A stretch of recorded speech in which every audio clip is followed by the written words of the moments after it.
It seems pretty clear that the sweet spot in the Senate to get a supplemental aid package over the finish line is going to be combining Ukraine aid with Israel aid, potentially Taiwan, and then some sort of border security addition.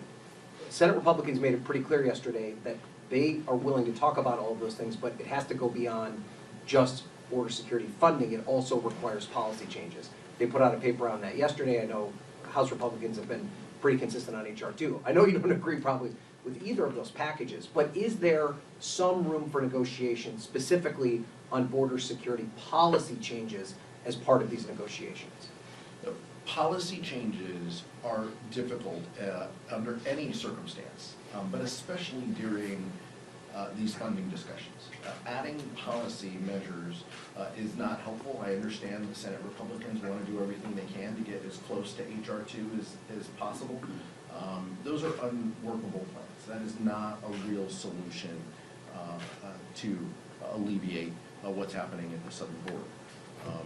There are opportunities to work in a bipartisan fashion. We should be doing that. We can do that. There is still time to do that. But right now, in this moment, leading up to this funding deadline in the next 10 days, it's not appropriate. And this is a Republican-only measure in the Senate that mirrors the Republican-only measure in the House. What we need is bipartisan solutions. That's the only way this gets fixed. That's the only way we provide national security help to our allies. That's the only way we solve any issue related to the border. That's the only way we fund government. As soon as Senate Republicans and House Republicans tune out the MAGA extremism and join us, we will be in a better situation to address substantive policy issues that you mentioned, as well as doing the very basics of funding government. Vice Chair Lieu. So I agree with everything Chair Magar said, and thank you, sir, for the question about the censure resolutions. So let me just say that today is November 7th. 1 month ago, Hamas engaged in a brutal terrorist invasion of Israel. Hamas is a genocidal, homicidal, religiously fanatical terrorist organization.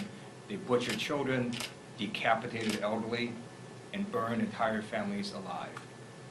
One of their rallying cries is from the river to the sea. It's also in their current charter, a charter that does not recognize the state of Israel. And in the original charter, which also did not recognize the state of Israel, they also called for the killing of all Jews.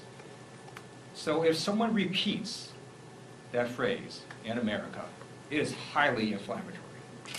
I have a district that has one of the highest populations of Jewish people outside the state of Israel, and they are scared. They're scared of rising anti-Semitism. When they see phrases like that, they feel scared. And we have the right to free speech in America. People can repeat that phrase every hour on the hour if they want to. Part of free speech is people also have the right to criticize and condemn people who use that phrase. And I just want people to understand that when you use this phrase in the context of the brutal Hamas invasion, it scares Jewish Americans. And so I just ask people to understand what they are doing when they use that phrase.